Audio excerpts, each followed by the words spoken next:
Thank you so much for this great event. I learned a lot, um, but I'm also a bit hesitant to do the wrap up.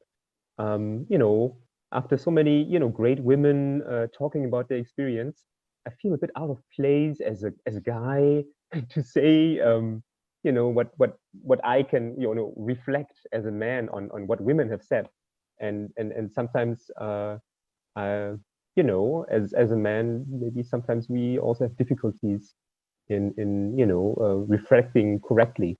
But what gave me courage is actually the fact that that was mentioned at the beginning that a gender is a socially constructed. These are socially constructed roles. Um, and I also felt that when I look back at my own history, I'm actually have been brought up in a very strong women setting. I was raised alone by my mom, and who was also a very strong woman. And I found out that actually also not only my mom but her father was also raised by a woman only because his father had died as well early. And what I found out is that not only my mom has been a very strong woman, but also my grandma has been very strong. I remember her only as a very strong but old lady, already lying in bed, not being able to leave it anymore, but running the whole household and everything, with only her voice in the whole compound. But she was also, and I just got the article today, she was also a sort of a, relaying a spy, relaying information about the Japanese in the kitchen, setting in the jungles. So, strong women are there, and not only now, but they have been there for a long, long time. And we sometimes forget to acknowledge that. Um, Now, I hope I will not fall into mansplaining and these kind of things. I hope I'll give a nice wrap up.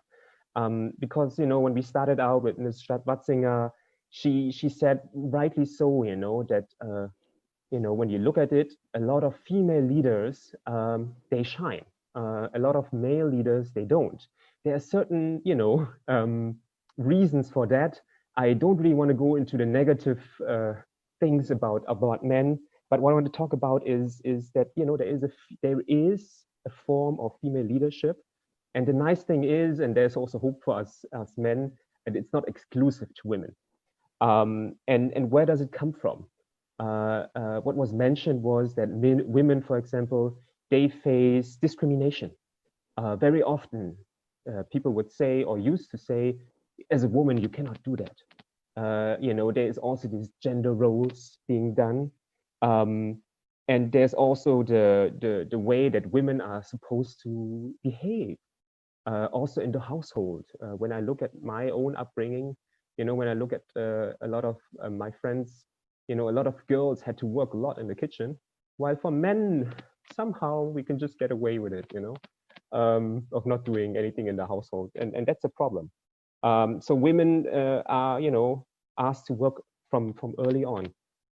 And there's also, of course, the pain and the suffering and the hard work that women have to go through, when it comes to pregnancy, having children, raising children, going for years without any real thorough sleep.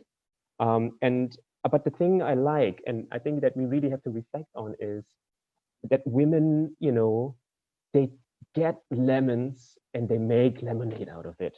They fall down, but they always, pick them up. When I look at all of these successful women, they've all gone through their own hardships, and they all manage to get up and go on and move ahead. And even though people said that no, it's not possible, they did it.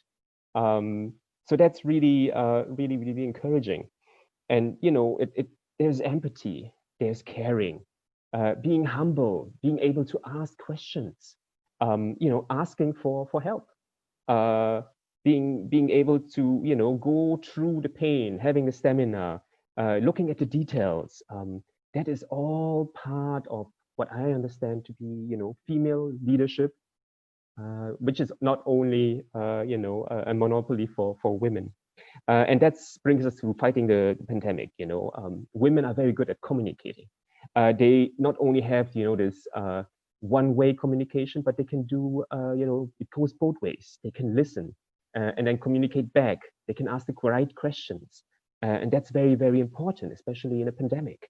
What I saw also is comprehensive and decisive leadership, also being able to keep on and being strict about the rules and not allowing for exemptions. Because as we all know, once you get these exemptions rolling, everybody wants one. And so there's consistency in what they do, and that really works.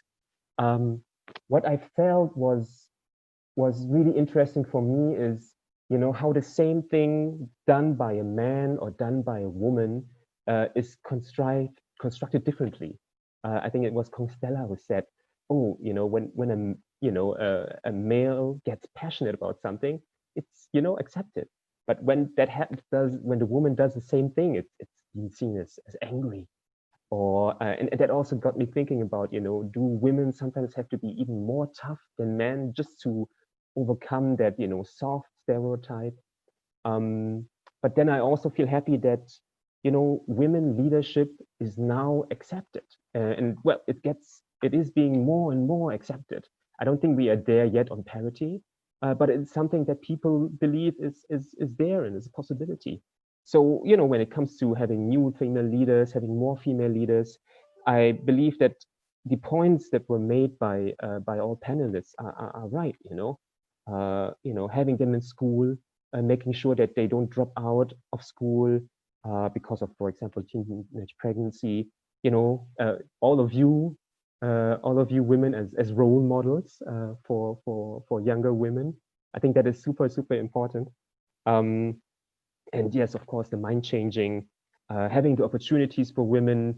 Mrs. Stadt-Watzinger actually didn't talk about that, but we in the German Liberal Party have a mentorship program where more experienced politicians, for example, take up the younger and less experienced women politicians in their party and sort of give them the support. And I think that also happens within the Liberal Party, at least I've seen these connections within female leaders within the party. So that is very, very nice.